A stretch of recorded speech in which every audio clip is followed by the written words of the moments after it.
Hello friends, मैं लोग स्वागत करता हूं अपने इस प्लेटफॉर्म पर जहां आप लोग को 9 जनवरी 2025 का करंट अफेयर जो है पूरा डिटेल्स में बताने वाला हूं। तो आप सेशन लास्ट तक देखिएगा। ये सब महत्वपूर्ण टॉपिक आपका पूरा कवर करने वाला हूं। हर करंट अफेयर्स आपका स्टेटिक जीके के माध्यम से और मैपिंग के माध्यम से जो है बताने वाला हूं। तो शुरुआत करते हैं आज के इम्पोर्टेंट डेज के साथ। आज जो है प्रवासी भारतीय दिवस मनाया जाता है, तो काफी इम्पोर्टेंट हो जाता है। कब मनाया जाता है? तो 9 जनवरी को मनाया जा रहा है। अब की बार 9 जनवरी 2025 को मनाया जा रहा है। इसका थीम है विकसित भारत में प्रवासी भारतीयों का योगदान क्या है। उस थीम के तहत इसको जो है मनाया जा रहा है, यानी डायस्पोराज कंट्रीब्यूशन टू ए विकसित भारत। तो ये आपको याद रखना है, ये क्वेश्चन आपका इम्पोर्टेंट हो जाता है। तो ये जो है कहाँ मनाया जा रहा है प्रवासी भारतीय दिवस सम्मेलन? पहले जानिए सम्मेलन क्या होता है। ये प्रवासी भारतीय दिवस तो आपका 9 जनवरी को मनाया जाता है, लेकिन ये सम्मेलन जो होता है 3 दिन चलता है। 8 से लेकर के कल से, यानी कल, आज और फिर कल तक जो है ये चलेगा। मतलब 8 से लेकर के 10 जनवरी तक ये चलेगा। तो याद रखना है। इसमें मुख्य अतिथि जो है त्रिनिदाद और टोबैको के जो प्रधानमंत्री हैं, सॉरी राष्ट्रपति हैं, ये राष्ट्रपति हैं क्रिस्टीन कार्ला कंगालो। तो वहां ये जो है मुख्य अतिथि इसकी रहेंगी। तो ये वर्चुअली जो है संबोधित करेंगी। इसके बारे में आपको स्पेशल सेशन जो है कल बना दिए थे, इसको आप जाकर के देख लीजिएगा। पूरा इसका जो है हम कवर कर दिए हैं डिटेल्स। तो ये दिवस क्यों मनाया जाता है? तो ये दिवस भारत के विकास में जो है प्रवासी भारतीय समुदाय के योगदान को चिन्हित करने के लिए जो है 2003 से ये मनाया जाता है। तो याद रखना है। देखिएगा, यह है पहला सम्मेलन जो है नई दिल्ली में हुआ था इसका 2003 में। तो 2003 से इसको मनाया जा रहा है। 17वां सम्मेलन जो पिछली बार हुआ था तो इंदौर में हुआ था, 8 से 10 जनवरी 2023 तक है। और वही 18वां सम्मेलन देखेंगे जो अब की बार हो रहा भुवनेश्वर में हो रहा, 8 से 10 जो है जनवरी 2025 तक। थीम आपको बता दिए। और इसके मुख्य अतिथि आपके देखिएगा त्रिनिदाद और टोबैको की राष्ट्रपति जो है क्रिस्टीन कार्ला कंगालो, आपको बता ही दीजिए, वर्चुअली संबोधित करेंगे। और इसमें जो युवा प्रवासी भारतीय दिवस के रूप में मुख्य अतिथि जो है अमेरिकी पत्रिका न्यूज वीक के जो है सीईओ डॉक्टर देव प्रसाद जो है वो है। तो याद रखना है। इसके बारे में पूरा हम आपको स्पेशल सेशन कल बता दिए थे, इसको देखिएगा। ये है, देखिएगा, त्रिनिदाद एंड टोबैगो के राष्ट्रपति। तो याद रखना है ये। और ये इसके बारे में ये सेशन आपका था। कब मनाया जाता है, कहाँ मनाया जा रहा, थीम क्या है, मुख्य अतिथि कौन है, अवार्ड क्या दिया जाएगा इसके दौरान, उद्देश्य इसका क्या है मनाने का, आयोजक कौन है, कौन मनाता है। तो पूरा इसके बारे में जो है सेशन आपको बता दिया गया था। तो इसको आप जाके देख लीजिएगा। और क्वेश्चन के माध्यम से देखिएगा, ये क्वेश्चन भी उसमें जो है डिस्कशन किया गया है। प्रवासी भारतीय दिवस जो है कब मनाया जाता है, तो आपको याद है, बता दिए 9 जनवरी को मनाया जाता है। और एक क्वेश्चन देखिएगा, काफी इंपॉर्टेंट क्वेश्चन है। कह रहा निम्न में से कौन सा कथन सही है? तो कह रहा प्रवासी भारतीय दिवस जो है 9 जनवरी 2025 को भुवनेश्वर में जो है मनाया जा रहा है। तो ये आपको बताना है क्या भुवनेश्वर में मनाया जा रहा है। अगला है प्रवासी भारतीय दिवस जो प्रतिवर्ष मनाया जाता है। तो ये भी आपको बताना है कि यह सही है। और इस सम्मेलन के मुख्य अतिथि जो है फिजी के राष्ट्रपति हैं। तो आपको इसमें बताना है कौन सा सही है। तो भुवनेश्वर में मनाया जा रहा, हाँ आपको बता दिए ये सही है, लेकिन ये प्रतिवर्ष नहीं है। 2015 से जो है सेशन में पूरा आपको जो कवर किया गया है, जाके वहां देख लीजिएगा। एक क्वेश्चन भी आपका जो है बाहर नहीं आएगा, कब गांधी जी आए थे, किस जहाज से आए थे, पूरा जो है डिटेल्स में बता दिए हैं। तो ये प्रतिवर्ष नहीं, अब 2015 से तो वार्षिक कर दिया गया है। तो याद रखना, इसका मतलब ये क्वेश्चन गलत हो गया। और मुख्य अतिथि जो है त्रिनिदाद और जो है टोबैको के राष्ट्रपति थे, तो ये राष्ट्रपति थे। तो ये आपका तीसरा भी गलत हो गया। तो दूसरा और तीसरा गलत हो गया, यानी जो है आपका पहला खाली सही है। तो ये याद रखना है। अगला एक क्वेश्चन और है, निम्न में से कौन सा कथन जो है सही है?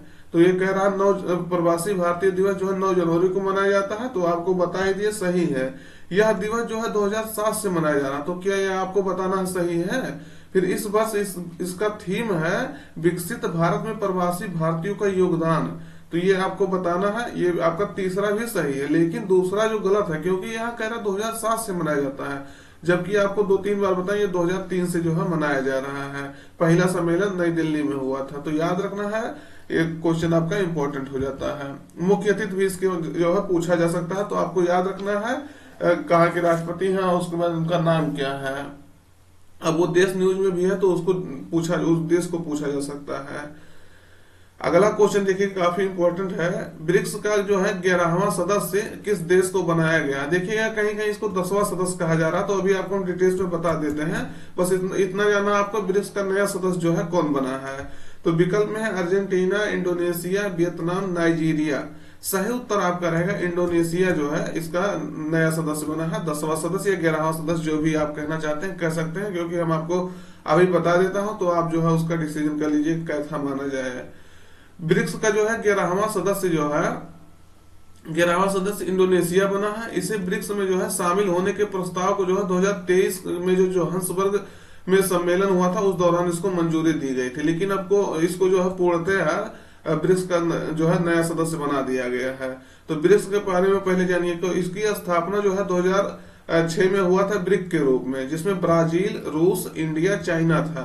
लेकिन जब 2009 में इसका सम्मेलन हुआ रूस में, तो उस दौरान जो है इसका साउथ अफ्रीका को इसमें जोड़ दिया गया, यस इसमें जोड़ दिया जाएगा 2010 में, तो ब्रिक्स बन गया।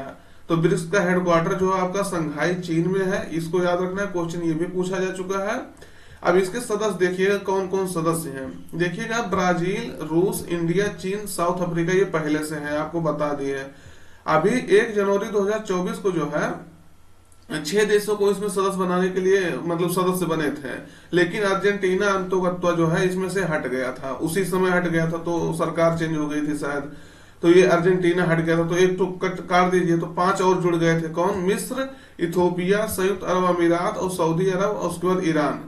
तो याद रखना है ये। और लेकिन अभी जब कजान में इसका सम्मेलन हुआ तो रूस उसमें सऊदी अरब उसमें नहीं पहुंचा, तो ये कहा गया कि सऊदी अरब जो अभी उसका सदस्य नहीं बना है, तो इस हिसाब से इसको माना जा रहा है कि सऊदी अरब इसका सदस्य अभी नहीं पूर्णतः बनाया है, लेकिन ये अप्रूवल दे दिया है।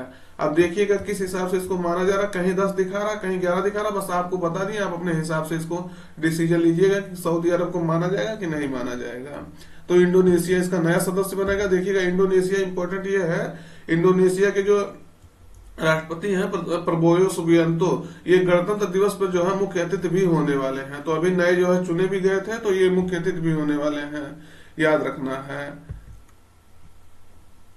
तो ये ब्रिक्स के मेंबर देखिएगा ब्राजील, रूस, इंडिया, चीन, साउथ अफ्रीका, सऊदी अरेबिया, देखिएगा यहाँ भी सऊदी अरेबिया दिया है, इजिप्ट, इथोपिया, ईरान, यूएई और इंडोनेशिया उसका जो है नया सदस्य बन गया। तो अभी नया ही जुड़ा है, इसलिए इस स्लाइड में ये नहीं दर्शा पाए हैं, तो इसको याद रखना है। क्वेश्चन डायरेक्टली ऐसे पूछा जा सकता है कि इसमें से कौन जो है ब्रिक्स का सदस्य नहीं है, तो ये आपको याद रखना है। अगला क्वेश्चन देखिएगा, ये अभी इसका डिटेल से देखिएगा। तो पहला सम्मेलन इसको जो है एकतेरिनबर्ग जो है रूस में हुआ था 2009 में, आपको बता ही दिए। और देखिएगा भारत में अभी तक इसके कितने सम्मेलन हो चुके हैं, तो 2012 में हुआ था भारत में, 2016 में हुआ था, 2021 में भारत में जो है ये तीन सम्मेलन अभी तक हो चुके हैं। 2021 वाला वीडियो कॉन्फ्रेंसिंग के दौरान हुआ था। तीनों के दौरान आप कौन कौन प्रमुख प्रधानमंत्री था उसको आपको बताना है। और 15वां सम्मेलन जो है 2023 में जो है दक्षिण अफ्रीका में हुआ था, जोहान्सबर्ग आपको बता दिए। 16वां सम्मेलन जो है 2024 में अभी रूस के कजान में हुआ था, ये भी आपको बताएं। और ये अब की बार जो 2025 में होने वाला है ये ब्राजील में होने वाला है। तो ये आने वाले कुछ समय के लिए एग्जाम में आपका पूछा जा सकता है। ब्राजील इसका जो है उत्तर रहेगा कि आपका जो नया सम्मेलन होगा 2025 का, तो 17वां सम्मेलन होगा ब्राजील में होगा। तो इंडोनेशिया इसका नया सदस्य बना है, मैप में देख लीजिएगा, इसका सबसे बड़ी मुस्लिम जनसंख्या वाले देश है, इसको जो है बनाया गया है, तो ये आपको याद रखना है। दोस्तों अगर जानकारी अच्छी लग रही हो तो चैनल को सब्सक्राइब करिएगा और अपने मित्रों तक इसको शेयर करिएगा। तो जो क्वेश्चन पूछते हैं उसको बताया करिएगा। अगला देखिएगा, इसरो का नया अध्यक्ष जो है किसे नियुक्त किया गया है, या कहे कि इसरो का 11वां अध्यक्ष किसे नियुक्त किया गया है। तो विकल्प में है देखिएगा B Narayanan, R Subramaniam, S Balakrishnan, इनमें से कोई नहीं। तो आपको बताना है इसमें जो है कौन इसका अध्यक्ष चुना गया है। तो सही उत्तर आपका रहेगा बी नारायणन जो है इसके अध्यक्ष चुने गए हैं, 11वें अध्यक्ष चुने गए हैं। तो डिटेल्स इसका देखिएगा, बी नारायण यस सोमनाथ के स्थान पर जो है इसरो के 11वें अध्यक्ष जो है बनाए गए हैं, और ये अंतरिक्ष विभाग के सचिव भी बनाए गए हैं। तो ये भी आपको याद रखना है। ये 14 जनवरी को जो है अपना पदभार ग्रहण करेंगे। बी नारायण जो है वर्तमान में लिक्विड प्रोपल्सन सिस्टम सेंटर में जो है, जो तिरुवनंतपुरम में है, उसके डायरेक्टर के पद पर जो है कार्यरत हैं। तो इनको पीएमओ द्वारा जो है फोन आया कि आप जो है इस पद पे आसीन होने वाले हैं। तो आपको याद रखना है कौन बने हैं, बी नारायणन बने हैं, नारायणन। इनकी विशेषज्ञता जो है रॉकेट और अंतरिक्ष यान प्रोपल्सन में जो है। तो इसको याद रखना, क्वेश्चन आपका निश्चित रूप से आने वाले एग्जाम में पूछा जाएगा। तो ये इनका इमेज है, इसको याद रखिएगा। अब आपको जो है इसरो के बारे में थोड़ा सा कुछ बता देते हैं। देखिएगा, इसरो का फुल फॉर्म है इंडियन स्पेस रिसर्च ऑर्गेनाइजेशन। तो इसका स्थापना देखेंगे तो 15 अगस्त 1969 को हुआ है। क्वेश्चन पूछा जा चुका है। तो याद रखना है, जब हम गणतंत्र दिवस, जब हम स्वतंत्रता दिवस मनाते हैं 15 अगस्त को, तब ये उसी दिन जो है इसकी स्थापना की गई थी। तो 15 अगस्त 1969 को स्थापना की गई थी। याद रखना है, इसका जो है हेडक्वार्टर आपका कहाँ है, बेंगलुरु में हेडक्वार्टर है। कर्नाटक के बेंगलुरु में इसका हेडक्वार्टर है। तो ये आपको याद रखना है। अगला क्वेश्चन देखिएगा, हाल ही में भारत और अमेरिका ने जो है भारतीय नौसेना के लिए किस तकनीक के सह उत्पादन की जो है घोषणा की है। तो ये नौसेना के लिए बनने वाला है। तो आपको याद रखना है, विकल्प में देखिएगा हाइपरसोनिक मिसाइल, अमेरिकी सोनोबाय, जलवायु निगरानी प्रणाली, समुद्री ड्रोन। तो किस पर जो है सह उत्पादन के लिए समझौता हुआ या घोषणा हुआ है। तो अमेरिकी सोनोबाय के लिए जो है घोषणा हुआ है कि दोनों मिल करके जो है सह उत्पादन करेंगे।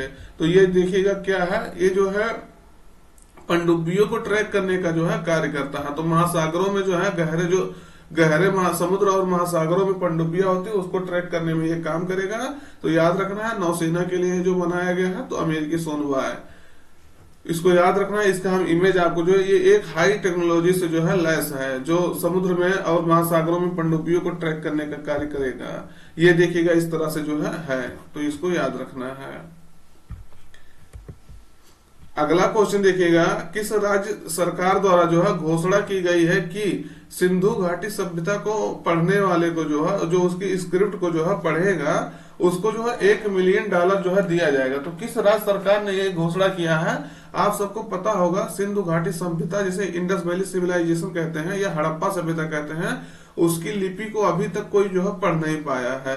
तो तमिलनाडु सरकार ने ये घोषणा किया है कि अगर कोई पढ़ पाएगा इस स्क्रिप्ट को जो है, तो उसको 1 करोड़ रुपया $1 मिलियन रुपया दिया जाएगा, जो लगभग जो है 6.5 करोड़ रुपया हो जाएगा। रुपया में अगर बात करेंगे तो ये $1 मिलियन के लिए जो है दिया जाएगा। तो याद रखना है इसको। तो तमिलनाडु सरकार द्वारा इसकी जो है घोषणा किया गया है। देखिएगा इसका डिटेल्स है। तमिलनाडु के मुख्यमंत्री जो है एम.के. स्टैलिन ने घोषणा की है कि जो भी व्यक्ति या एक्सपर्ट या संगठन सिंधु घाटी सभ्यता के जो है लिपि को या स्क्रिप्ट को जो है समझेगा, उसे $1 मिलियन की जो है पुरस्कार राशि दी जाएगी। तो ये आपको याद रखना, किस सरकार ने घोषणा किया है, तो तमिलनाडु सरकार ने किया है।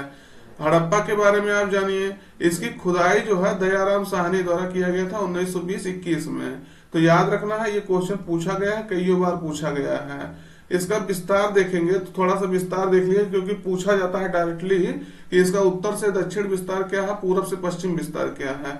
तो सुत कांगे डोर जो है इसका पश्चिमी विस्तार है, पश्चिम जो है पाकिस्तान में। तो ये किस नदी के किनारे है, दास्त नदी के किनारे है, इसका याद रखना है।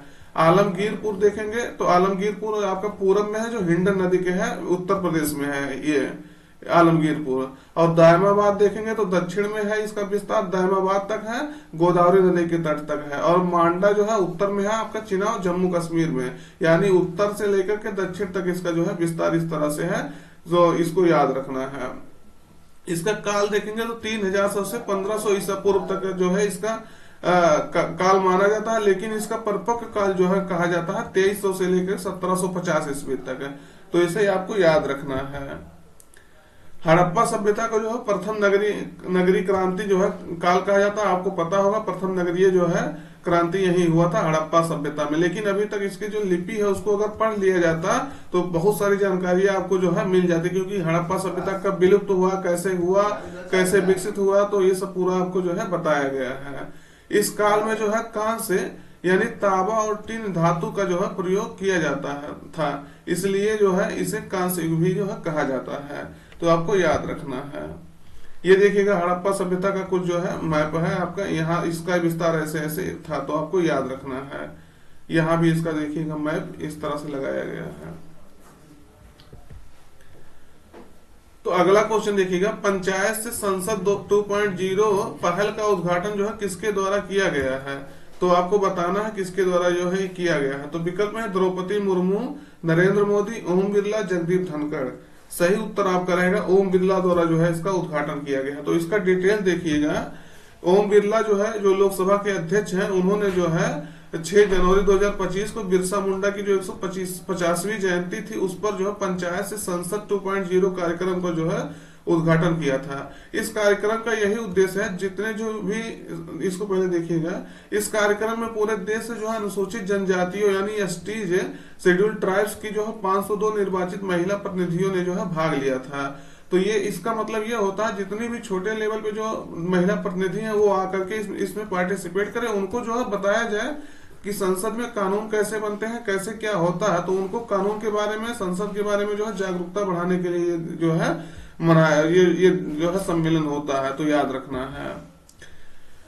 अगला क्वेश्चन देखिएगा, बीसीसीआई का जो है सचिव किसे नियुक्त किया गया है? तो आपको बताना है किसे नियुक्त किया गया है। विकल्प में मनोज सिन्हा, देवजीत सेकिया, नवनीत सिंह, आशीष गुप्ता।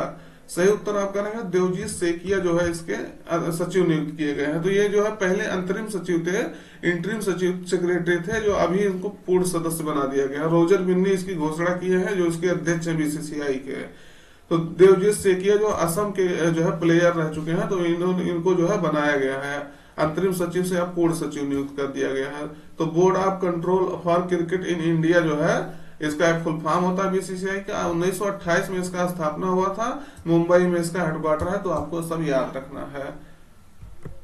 ये देखिएगा इनका इमेज है, आपको याद रखना है। अगला देखिएगा, भारतीय एथलेटिक्स महासंघ है यानी एथलेटिक्स फेडरेशन ऑफ इंडिया के जो है अध्यक्ष कौन बने हैं? तो कौन बने हैं आपको बताना है। विकल्प में बहादुर साहू, सतीश शुक्ला, मनीष सिंघल, आशीष सिंह। तो आपको बताना है कौन इसके जो है बने हैं। तो आपका सही उत्तर रहेगा बहादुर साहू जो है इसके बने हैं। तो याद रखना है इसके अध्यक्ष कौन बने हैं, बहादुर साहू। तो ये क्वेश्चन आपका इंपॉर्टेंट हो जाता है। एशियाई खेलों में जो है स्वर्ण पदक विजेता है बहादुर सिंह साहू। तो इनको जो है भारतीय एथलेटिक्स महासंघ का जो है निर्विरोध अध्यक्ष चुना गया है। कोई अनअपोज्ड, कोई इनको अपोज नहीं किया था। तो ये एएफआई के बारे में जानिए। यह एक गैर सरकारी और गैर लाभकारी स्वायत्त निकाय है।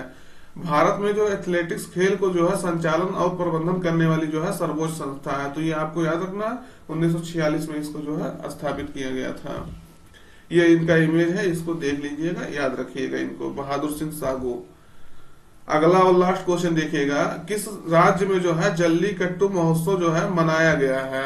तो किस राज्य में यह हर वर्ष मनाया जाता है पोंगल के दौरान? तो इसको आपको बताना है। तो विकल्प में तेलंगाना, तमिलनाडु, आंध्र प्रदेश, उड़ीसा। सही उत्तर आपका रहेगा तमिलनाडु में जो है ये मनाया गया है। तो तमिलनाडु में जो है जल्लीकट्टू का आयोजन जो है पोंगल यानी तमिल फसल फेस्टिवल जो है उत्सव है, उसके दौरान ये मनाया जाता है। और जल्लीकट्टू का इतिहास लगभग जो है 2500 साल पुराना है। तो इसको आपको याद रखना है। जल्लीकट्टू में जो है बैलों को इंसानों द्वारा जो है नियंत्रित किया जाता है, तथा जो व्यक्ति जो है 15 मीटर के दायरे में बैल को जो है कंट्रोल कर लेता है, उसको पकड़ लेता है, वह इसका विजेता होता है। तो ये देखिएगा इस तरह से कुछ इसका जो है आयोजन होता है। इस तरह से बैलों को जो है दौड़ाया जाता है। अगर उसमें इसका जो ऊपर वाला होता है इसको पकड़ा जाता है, उसको पकड़ के अगर कोई कंट्रोल कर लेता है, देखिए क्या कह रहा है, 15 मीटर अगर ये दौड़ने पहले अगर उसको कंट्रोल कर लिया जाएगा तो वो व्यक्ति ही विजेता बनता है। तो इसको आपको याद रखना है।